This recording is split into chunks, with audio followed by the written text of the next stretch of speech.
నిజామాబాద్ లో పార్లమెంటు ఎన్నికల వేడి మొదలైంది. అన్ని పార్టీలు సమరానికి సై అంటున్నాయి. పోయిన చోటే వెతుక్కునే ప్రయత్నంలో బీఆర్ఎస్ ఉంటే అధికార హస్తం పార్టీ ఫుల్ జోష్లో ఉంది. మరోవైపు కమలం పార్టీ తామేమీ తక్కువ కాదని, మోదీ చరిష్మాతో మరోసారి తామే గెలుస్తామని అంటున్నారు కమలనాథులు. ఇంతకీ ప్రజలు ఏ పార్టీకి పట్టం కడతారు? నిజామాబాద్ బాద్షా ఎవరు? Watch the story.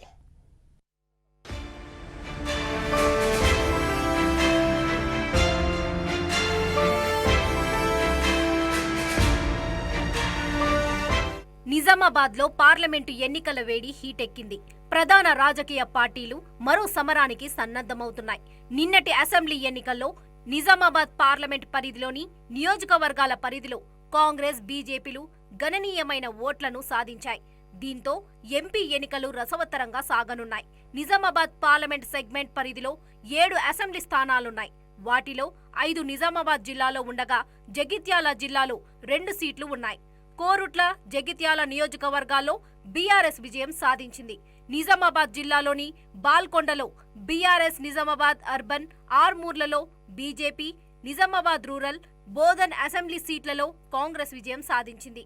పార్లమెంట్ పరిధిలోని 3 అసెంబ్లీ నియోజకవర్గాల్లో బీఆర్ఎస్, కాంగ్రెస్, బీజేపీ రెండేసి సీట్లు సాధించాయి. ఇప్పటికే పార్లమెంట్ ఇన్ఛార్జీలను కాంగ్రెస్ ప్రకటించింది. సీనియర్ నేత ఎమ్మెల్సీ జీవన్ రెడ్డిని ఇన్ఛార్జిగా నియమించింది. మరోవైపు నిజామాబాద్ సిట్టింగ్ స్థానంలో మరోసారి సత్తా చాటడానికి కమల నేతలు ప్రయత్నాలు మొదలుపెట్టేశారు. గత పార్లమెంటు ఎన్నికల్లో కోల్పోయిన స్థానాన్ని తిరిగి పొందాలని గులాబీ నేతలు గట్టి కృషి చేస్తున్నారు. దీంతో త్రిముఖ పోటీ నెలకొంది.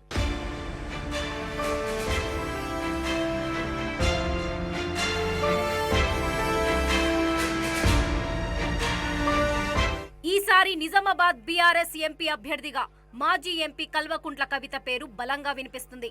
రాబోయే ఎన్నికల్లో పార్టీని గెలిపించడానికి బీఆర్ఎస్ గట్టి ప్రయత్నం చేస్తుంది. ఇందులో భాగంగా నిజామాబాద్ పార్లమెంట్ నియోజకవర్గం నేతలతో 7న హైదరాబాద్ లో బీఆర్ఎస్ ప్రత్యేక సమావేశం నిర్వహించింది. అసెంబ్లీ నియోజకవర్గానికి 70 మంది చొప్పున ఎన్నికల సన్నాహక సమావేశానికి విచ్చేశారు. ఎన్నికల్లో అనుసరించాల్సిన వ్యూహం, పార్టీల బలబలాలు తదితర అంశాలపై చర్చించారు. ఎన్నికల్లో విజయం సాధించడానికి అనుగుణంగా శ్రేణులకు దిశానిర్దేశం చేశారు.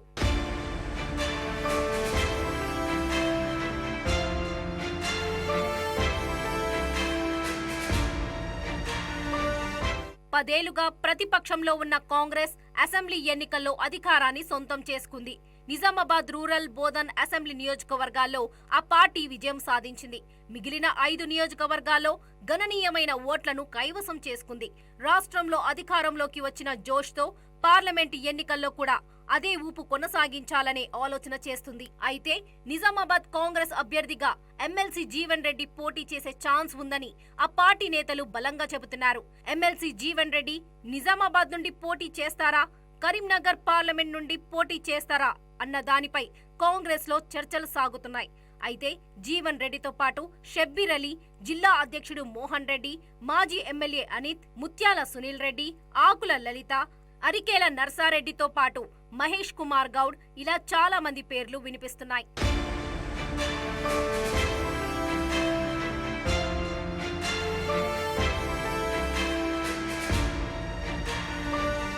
మరోవైపు ప్రధాని మోదీ చేసిన అభివృద్ధి, తీసుకున్న నిర్ణయాలు తమకు ఓటు బ్యాంకుగా మారుతాయని అంటున్నారు కమలనాథులు.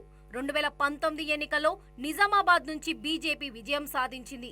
ఎంపీ ధర్మపురి అరవింద్ మరోమారు పోటీ చేస్తారన్న ప్రచారం జరుగుతుంది. ఇటీవల పర్యటనకు వచ్చిన ప్రధాని ప్రకటించిన పసుపు బోర్డు అంశం తనకు అనుకూలంగా మారుతుందని బీజేపీ భావిస్తుంది. పార్లమెంటు పరిధిలోని 5 నియోజకవర్గాల్లో ఎక్కువగా పసుపు సాగు ఉండడంతో తమకు కలిసి వస్తుందని అంచనా వేస్తుంది. ఈ దఫా శాసనసభ ఎన్నికల్లో కోరుట్ల, జగిత్యాలలో భారీగా ఓట్లు రావడం, పార్లమెంటు పరిధిలోని ఆర్మూర్, నిజామాబాద్ అర్బన్లో విజయం సాధించడంతో గట్టి పోటీ ఇవ్వడానికి వీలుంటుందని అంటున్నారు. శాసనసభ ఎన్నికల్లో వచ్చిన ఓట్ల శాతంతో పార్లమెంటు ఎన్నికల్లో విజయం సాధిస్తామన్న ధీమాతో ఉన్నారు.